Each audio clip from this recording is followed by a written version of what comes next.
Sarbaugh, I forgot. Chris, I imagine most relieved one when Collins misses that layup at the end after those free throws there that you had.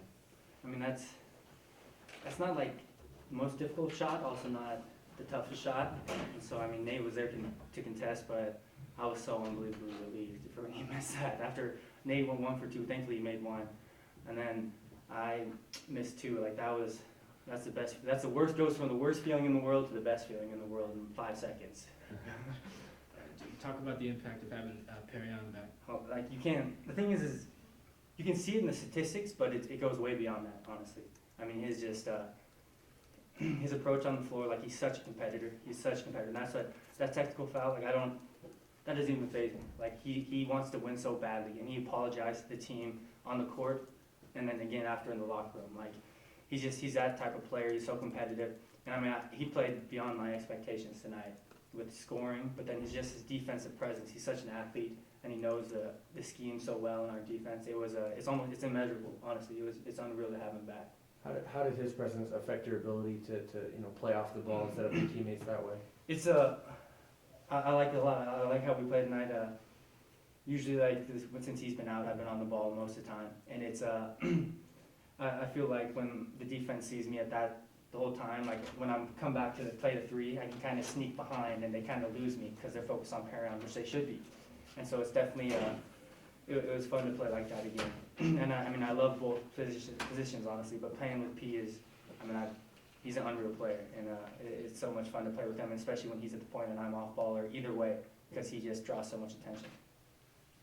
Lose tie for this game, like Ark and Deshaun did at least what they could against Shanks in there. What do you think about your post guys tonight? I mean, Shanks is a big guy, and I mean, he's big, but I mean, 43, he's the one who really gets after it on the boards. And I thought that our bigs stepped up. I mean, they stepped up to the challenge. They had those guys. I don't know how many boards 43 had, but he averages almost a double-double. He got one tonight. Did he? Yep. 13 and 11.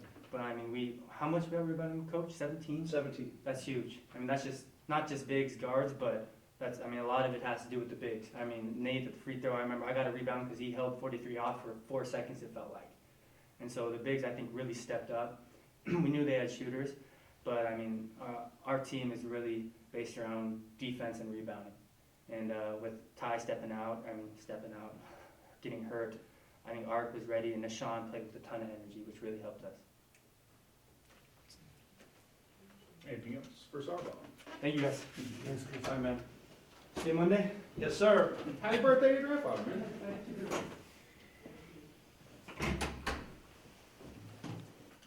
All right, guys.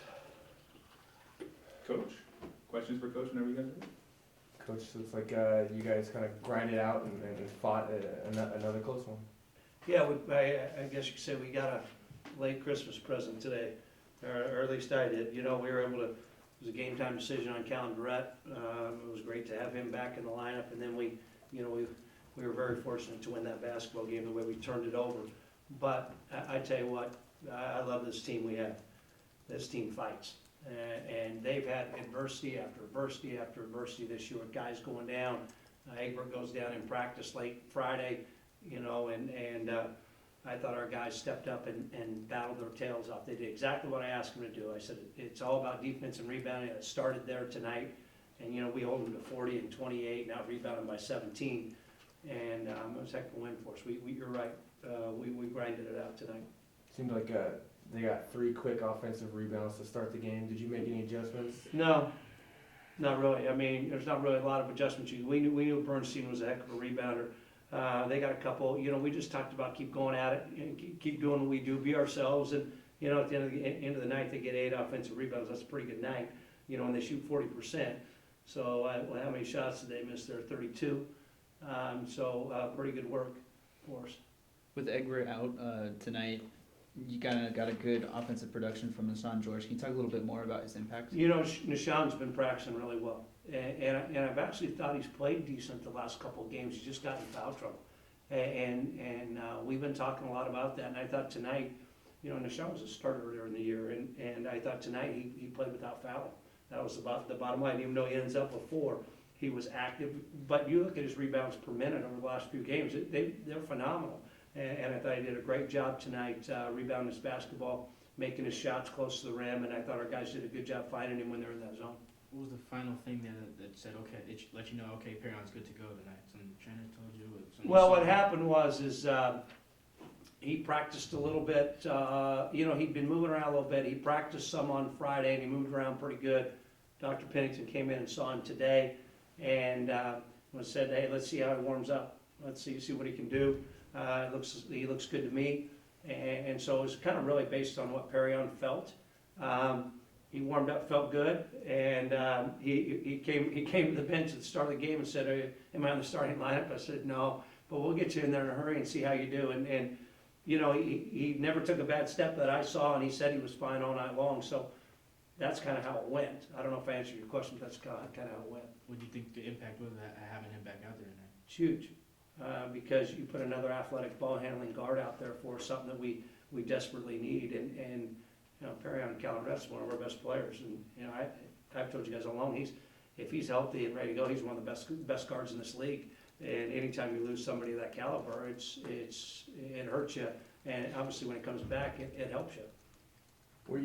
Were you planning on not really having him evaluating on Monday, or did you see something? Was it what you saw in practice on Friday?